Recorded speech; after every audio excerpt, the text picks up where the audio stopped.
اعوذ باللہ من الشیطان الرجیم، بسم اللہ الرحمن الرحیم۔ السلام علیکم۔ امام المہدی کے بارے میں بہت ساری سنی سنائی باتیں چلتی ہیں اور لوگوں کے پاس جو اصل حقائق ہیں وہ بہت کم پہنچتے ہیں۔ آج کی اس ویڈیو میں ہم آپ کو امام المہدی کے بارے میں 5 اہم ترین حقائق بتائیں گے جو صحیح احادیث سے ہمیں پتہ چلتے ہیں۔ فیکٹ نمبر 1، امام المہدی کا نام نبی مکرم صلی اللہ علیہ وسلم کے نام کے مطابق ہوگا اور امام المہدی کے والد کا نام نبی مکرم صلی اللہ علیہ وسلم کے والد کے نام کے مطابق ہوگا۔ یعنی امام المہدی کا نام محمد بن عبداللہ ہو سکتا ہے یا احمد بن عبداللہ ہو سکتا ہے، یا اس میں آپ تھوڑی سی وسعت بھی رکھ سکتے ہیں کہ احادیث میں کچھ چیزیں سمبولک بھی ہو سکتی ہیں کہ آپ محمد بن عبد الحی، محمد بن عبد الصمد، محمد بن عبد الکریم، محمد بن عبداللہ، کوئی بھی نام ہو سکتا ہے، یا احمد بن عبد الحی، احمد بن عبد العزیز، احمد بن عبداللہ، اس طرح سے نام کی کمبینیشن بن سکتی ہے۔ تھوڑا سا ہمیں اپنا جو اینگل ہے اس کا تھوڑا سا براڈ رکھنا ہوگا۔ یہ ہوگا امام المہدی کا نام۔ فیکٹ نمبر 2، امام المہدی کا ظہور 40 سال کی عمر میں ہوگا۔ اس میں یہ بات سمجھنے کی ہے کہ ظہور اور بیعت میں فرق ہے۔ جس طرح نبی مکرم صلی اللہ علیہ وسلم کی بعثت 40 سال کی عمر میں ہوئی تھی، لیکن آپ صلی اللہ علیہ وسلم کی ریاست آپ اس وقت قائم ہوئی جب آپ صلی اللہ علیہ وسلم کی عمر 53 سال تھی۔ اسی طرح امام المہدی کا ظہور 40 سال کی عمر میں ہوگا، لیکن ضروری نہیں ہے کہ اس وقت بہت سارے لوگ ان کو جانتے پہچانتے ہوں، ان کو فالو کر رہے ہوں، ان کی کوئی بہت بڑی پوزیشن ہو۔ ظہور کا مطلب یہ ہے کہ کچھ ایسی نشانیاں ظاہر ہونے لگ جائیں گی یا کچھ ایسی کرامات ظاہر ہونے لگ جائیں گی کہ جس سے لوگ انہیں پہچاننے لگ جائیں گے۔ وہ لوگ 1 2 3 4 5 10 کچھ بھی ہو سکتے ہیں، کہ جس طرح نبی مکرم صلی اللہ علیہ وسلم کو نبوت مل چکی تھی 40 سال کی عمر میں، لیکن آپ صلی اللہ علیہ وسلم کو شروع میں فالو کرنے والے بہت کم تھے۔ لیکن آپ صلی اللہ علیہ وسلم کو جب 13 سال گزر گئے تو پھر اللہ تعالیٰ نے مکمل ایک ریاست عطا فرمائی مدینہ منورہ کی صورت میں۔ اسی طرح امام المہدی کے شروع میں ظہور کا مطلب یہ ہے کہ 40 سال کی عمر میں لوگ انہیں پہچاننے لگ جائیں گے، کچھ ایسی نشانیاں ہوں گی، کچھ ایسی کرامات ہو سکتی ہیں، کچھ ایسی باتیں یا علم ہو سکتا ہے کہ جس کی بنیاد پر لوگ انہیں پہچاننے لگ جائیں گے۔ 40 سال کی عمر ظہور کا ہے، لیکن ظہور کے وقت میں ضروری نہیں ہے کہ وہ بہت مشہور ہوں، ان کو لوگ جان رہے ہوں یا ان کی کوئی دنیاوی لحاظ سے کوئی پوزیشن ہو۔ ہاں، جب بیعت ہوگی ان کی اس وقت میں یقیناً لوگ انہیں پہچانیں گے بھی، ان کا ایک مقام بھی ہوگا، عوام میں ان کی پذیرائی بھی ہوگی، اور وہ مشہور واقعہ ہے کہ لوگ ان کے ساتھ ان کو پھر زبردستی ان کے ہاتھ پر بیعت کریں گے۔ ظہور اور بیعت کا فرق ایک اور لحاظ سے بھی ہے کہ امام المہدی کا ظہور دنیا میں کسی بھی جگہ ہو سکتا ہے، ضروری نہیں ہے کہ وہ عرب کی سرزمین پر ہی ہوں، مکہ مکرمہ یا مدینہ منورہ میں ہی ہوں۔ ظہور ان کا کسی بھی جگہ ہو سکتا ہے۔ وہ پھر ظہور کے بعد جب بیعت کا موقع آئے گا اس وقت میں خانہ کعبہ کی دیوار کے ساتھ وہ تشریف فرما ہوں گے، اس وقت میں لوگ ان کے ساتھ ان کے ہاتھ پر بیعت کریں گے۔ اس ویڈیو کے فیکٹس تو چلتے رہیں گے، لیکن آپ نے اس ویڈیو کو آخر تک دیکھنا ہے تاکہ آپ کو پتہ چلے کہ امام المہدی کے پاس کون سی ٹیکنالوجی ہوگی اور امام المہدی وہ کون سا بڑا کام کریں گے جس سے لوگ انہیں پہچان لیں گے۔ ایک حدیث سے ہمیں پتہ چلتا ہے کہ ان کا ظہور مشرق کے کسی ملک میں ہو سکتا ہے۔ ان کے آپ صلی اللہ علیہ وسلم نے فرمایا کہ خلیفہ کے بیٹوں میں تضاد ہوگا، اس کے بعد ثم تطلع رایات السود من قبل المشرق۔ اس کے بعد راوی کہتے ہیں کہ آپ صلی اللہ علیہ وسلم نے کسی چیز کا ذکر کیا جس کا راوی کو یاد نہیں رہا، پھر آپ صلی اللہ علیہ وسلم نے فرمایا کہ فبایعوہ ولو حبا علی الثلج فإنہ خلیفۃ اللہ المہدی، کہ خلیفہ کے یا بادشاہ کے یا مسلمانوں کے کسی لیڈر کے بیٹوں میں تضاد ہوگا، بادشاہت کے لیے، حکومت کے لیے لڑائی ہوگی، جھگڑا ہوگا، فساد ہوگا، اس کے بعد ثم تطلع رایات السود من قبل المشرق، مشرق سے کالے نشان طلوع ہوں گے۔ اور آپ صلی اللہ علیہ وسلم نے پھر فرمایا کہ تمہیں چاہے برف پر گھسٹ کر جانا پڑے، تم برف پر گھسٹ کر جانا، لیکن ان کے ہاتھ پر بیعت کرنا، ان کا ساتھ دینا، فإنہ خلیفۃ اللہ المہدی، کیونکہ ان کے اندر اللہ تعالیٰ کے خلیفہ امام المہدی موجود ہوں گے۔ تو اس سے ہمیں یہ پتہ چلتا ہے کہ جو ظہور ہے وہ مشرق کے کسی ملک میں ہو سکتا ہے، اور as a matter of fact آپ کو معلوم ہے کہ حجاز مقدس کے بعد اگر سب سے زیادہ جو اہل البیت ہیں ان کی پاپولیشن آپ کو نظر آئے گی ہندوستان پاکستان میں۔ یقیناً آپ صلی اللہ علیہ وسلم کے اہل بیت سے کچھ لوگوں نے ہجرت کی ہوگی ان علاقوں میں، اور پھر ان کی نسلیں جو ہیں جو اہل البیت ہیں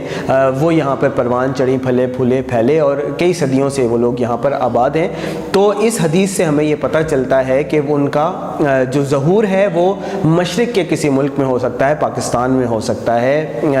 افغانستان میں ہو سکتا ہے، انڈیا میں ہو سکتا ہے، واللہ عالم، لیکن ظہور ان کا مشرق کے کسی ملک میں ہوگا، اور بیعت جو ہوگی وہ خانہ کعبہ کی دیوار کے ساتھ ہوگی۔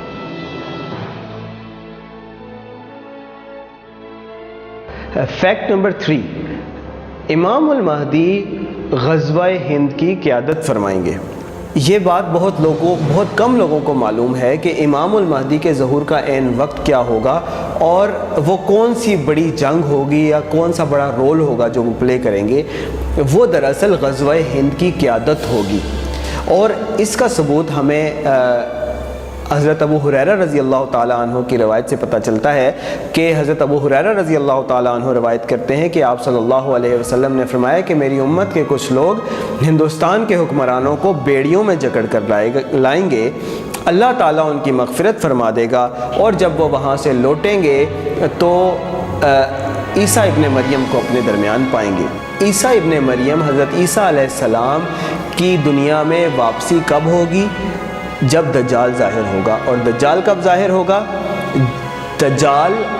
امام المہدی کے دور کی حکومت کے اواخر میں ظاہر ہوگا، یعنی امام المہدی 7 سال تک دنیا میں حکومت کریں گے، خلافت قائم کریں گے، زمین اپنے خزانے کھول دے گی، آسمان اپنی بارش برسا دے گا، اللہ تعالیٰ کی رحمتیں برکتیں ہوں گی۔ ان 7 سال کے آخر میں دجال ظاہر ہوگا، اور دجال 40 دن تک زمین پر رہے گا، اور اس کے بعد حضرت عیسیٰ علیہ السلام آسمان سے دوبارہ واپس تشریف لائیں گے زمین پر، اور وہ دجال کو قتل کریں گے۔ یعنی حضرت عیسیٰ علیہ السلام امام المہدی کے موجودگی میں تشریف لائیں گے، اور اگر مسلمان ہند کے حکمرانوں کو بیڑیوں میں جکڑ کر لے کر جائیں گے اور واپسی پر حضرت عیسیٰ علیہ السلام کو اپنے درمیان پائیں گے، اس کا مطلب یہ ہوا کہ جو غزوہ ہند ہوگی وہ امام المہدی کے دور میں لڑی جائے گی۔ اگر ان کے دور میں لڑی جائے گی تو ظاہری سی بات ہے کہ امام المہدی اس دور میں مسلمانوں کے سب سے بڑے اور ایگریڈ اپون لیڈر ہوں گے، لہٰذا یہ ایک فیکٹ ہے کہ امام المہدی غزوہ ہند کی قیادت کریں گے۔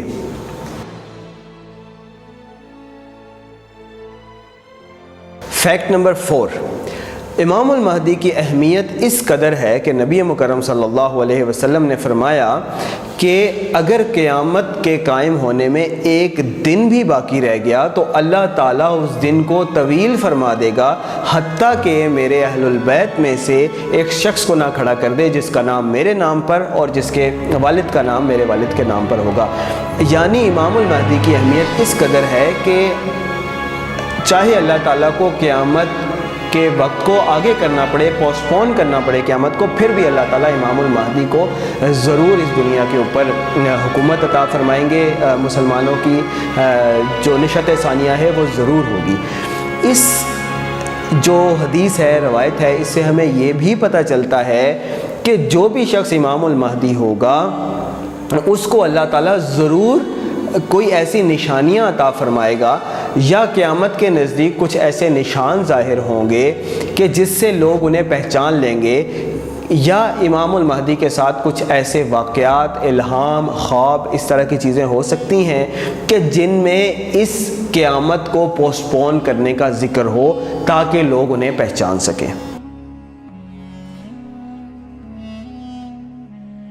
فیکٹ نمبر 5، امام المہدی اس دور میں ظاہر ہوں گے جب دنیا اپنے لحاظ سے ٹیکنالوجی اور ترقی اور سائنس اور میٹیریل پروگریس میں اپنے پیک پر ہوگی۔ اس کے بعد امام المہدی جب ظاہر ہوں گے، دنیا میں فتنے اور جنگیں ہو رہی ہوں گی، مسلمان ان کے ہاتھوں پر بیعت کریں گے، امام المہدی 7 سال تک زمین پر حکومت کریں گے۔ وہ 7 سال کیسے ہوں گے کہ زمین اپنے سارے کے سارے خزانے کھول دے گی، زمین اپنی فصلوں میں سے کچھ بھی نہیں روکے گی، ساری کی ساری فصلیں اگا دے گی، آسمان اپنی بارشوں میں سے کچھ بھی نہیں روکے گا اور ساری کی ساری بارش برسا دے گا، ہر طرف خوشحالی خوشحالی ہوگی۔ یعنی امام المہدی اور مسلمان اس دور کی ٹیکنالوجی سے آگے بلڈ کرنا شروع کریں گے۔ تو یہ ایک فیکٹ بن جاتا ہے کہ امام المہدی اور مسلمانوں کو اس دور میں جو ٹیکنالوجی عطا ہوگی وہ اس سے پہلے آلموسٹ ان سین ہوگی یا ان امیجنیبل ہوگی، اور جتنی بھی دنیا نے ترقی کی ہوگی اس سے ایڈوانس ٹیکنالوجی مسلمانوں کے پاس ہوگی، اس سے ایڈوانسڈ ویپنری، اس سے ایڈوانس سسٹمز، اس سے ایڈوانسڈ سافٹ ویئرز وہ مسلمانوں کے پاس اویلیبل ہوں گے۔ کیوں؟ اس لیے کہ میٹیریل سکسیس اللہ تعالیٰ نے ان کو دنیا میں دے دی ہوگی، جس کو وہ یوز کرتے ہوئے سائنس اور ٹیکنالوجی میں بھی ترقی کریں گے، اور اللہ تعالیٰ کی طرف سے جو نیچرل ریسورسز ہیں وہ بھی انہیں بہت زیادہ مل رہے ہوں گے۔ سو اٹس اے فیکٹ کہ امام المہدی کے پاس موسٹ ایڈوانس ٹیکنالوجی ہوگی جو اس سے پہلے دنیا نے نہیں دیکھی ہوگی۔